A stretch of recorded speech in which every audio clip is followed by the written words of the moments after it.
Welcome and வணக்கம் to our WinNest. நம்ம சேனலில் வர தகவல்கள் உங்களுக்கு பிடிச்சிருந்துச்சுன்னா சப்ஸ்கிரைப் பண்ணுங்கள், லைக் பண்ணுங்கள், ஷேர் பண்ணுங்கள். Hello, welcome to our channel. இன்றைக்கி நம்ம என்ன பார்க்க போகிறோம்னா இட்லி பொடி பார்க்க போகிறோம். இது இட்லிக்கு மட்டும் இல்லைங்க, தோசை, ஒயிட் ரைஸ்க்கு ரொம்ப நல்லாயிருக்கும். இதை நம்ம வீட்லேயே எப்படி செய்யணுங்கிறத பார்க்கலாம் வாங்க. இப்போ நான் ஒரு மெஷரிங் கப் எடுத்திருக்கேன். நான் சின்னதாக ஒரு 4 எடுத்திருக்கேன். நீங்கள் வீட்டில் இருக்கிற ஒரு கப்போ இல்லை ஏதாச்சும் ஒரு டம்ளரோ எடுத்துக்கலாம். ஏன்னா இதை வச்சு தான் நம்ம பருப்பு எல்லாத்தையுமே நம்ம மெஷர் பண்ணிக்க போகிறோம். ஃபஸ்ட்டு நான் துவரம் பருப்பு எடுத்து வறுக்கிறேன்.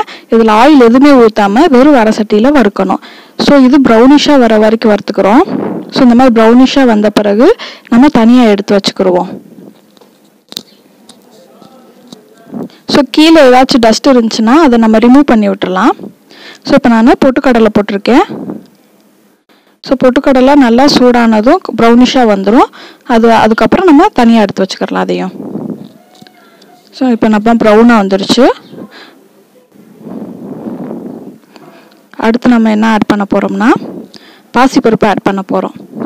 ஸோ நம்ம எல்லா பருப்பையும் ஒரே மெஷரிங் கப்பில் தான் எடுக்க போகிறோம். ஏன்னா நம்ம மெஷரிங் கப்பில் அளவு வித்தியாசம் ஆயிடுச்சுன்னா அப்புறம் டேஸ்ட் நல்லா இருக்காது. ஸோ ஒரே மெஷரிங் கப்பில் எடுத்துக்கிறணும். ஸோ இப்போ நம்ம பாசிப்பருப்பு நல்லா ஃப்ரை ஆகணும். நல்லா ப்ரௌனிஷாக வந்துருச்சு. இப்போ நம்ம இதையும் தனியாக எடுத்து வச்சிடலாம். ஸோ டஸ்ட் எல்லாத்தையும் அடியில் இருக்கிறத ரிமூவ் பண்ணிடுவோம். இப்போ நம்ம குழம்பு கடலைப்பருப்பு எடுத்துருக்கோம். அதையும் நல்லா ப்ரௌனிஷாக வர வரைக்கும் நல்லா வறுத்துக்கலாம்.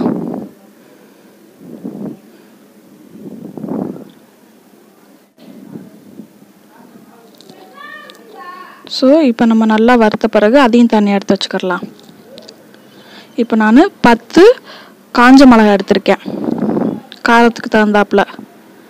ஸோ 10 மிளகாய் போட்டுட்டு காஞ்ச மிளகாயை நல்லா சூடு வர வரைக்கும் மட்டும் நம்ம எடுத்து வச்சுக்கலாம். ரொம்ப வறுக்க வேணாம், லைட்டாக சூடானா போதும். இப்போ மிளகாய் வத்தல் சூடாயிடுச்சு, அதை தனியாக எடுத்து வச்சுக்கிடுவோம். இப்போ நம்ம கருவேப்பிலை கொஞ்சமாக சேர்த்துக்கிடலாம். இந்த அளவுக்கு இது நல்லா சூடாகி கொஞ்சம் கருப்பானதும் எடுத்து வச்சுக்கிடலாம். இது நல்லா இப்போ சூடாயிடுச்சு, இதையும் எடுத்து வச்சிடலாம்.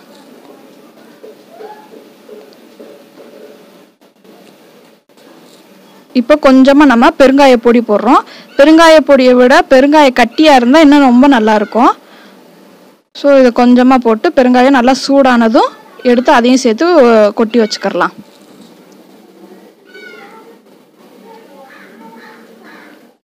ரொம்ப சூடாயிடக்கூடாது, கருகிரும்.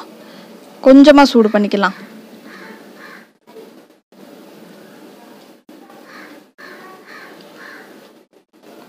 இப்போ 1 ஸ்பூன் நெய் ஊற்றிருக்கேன். 1 ஸ்பூன் போதும். வெள்ளைப்பூடை ஒரு 5-6 பல்ல எடுத்து நல்லா இடித்து போட்டிருக்கேன். அதான் இப்போ வதக்கி எடுத்து வச்சுக்கிடலாம். உரல் இருக்கும்ல, அதில் இடித்து எடுத்து வச்சுக்கிறோம் வெள்ளைப்பூடை.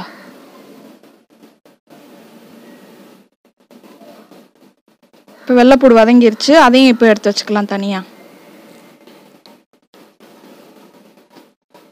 இப்போ கொஞ்சமாக சீரகம், அதுவும் கொஞ்சம் சூடானதும் வறுத்து எடுத்து வச்சுக்கிடுவோம் தனியாக.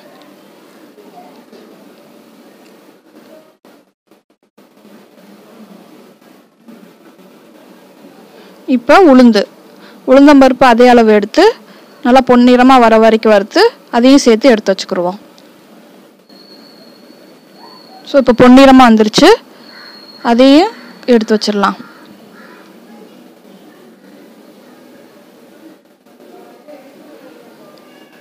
ஸோ ஒரு கையளவு உப்பு எடுத்து ஆட் பண்ணிவிட்டு எல்லாத்தையும் கலந்து விட்டுருவோம். இப்போ நம்ம வறுத்து வச்சுருக்கிற எல்லாத்தையுமே மிக்ஸி ஜாரில் ட்ரான்ஸ்ஃபர் பண்ணி நைஸாக அரைச்சிடலாம். நம்ம பெரிய ஜாரை கம்பேர் பண்ணும்போது சின்ன மிக்ஸி ஜாரில் அரைச்சோம்னா இன்னும் ஸ்மூத்தாக நைஸாக இருக்கும். பெரிய ஜாரில் அரைச்சோம்னா கெட்டியாக சேர்ந்துடும். ஸோ நம்ம சின்ன ஜாரில் அரைச்சிடலாம்.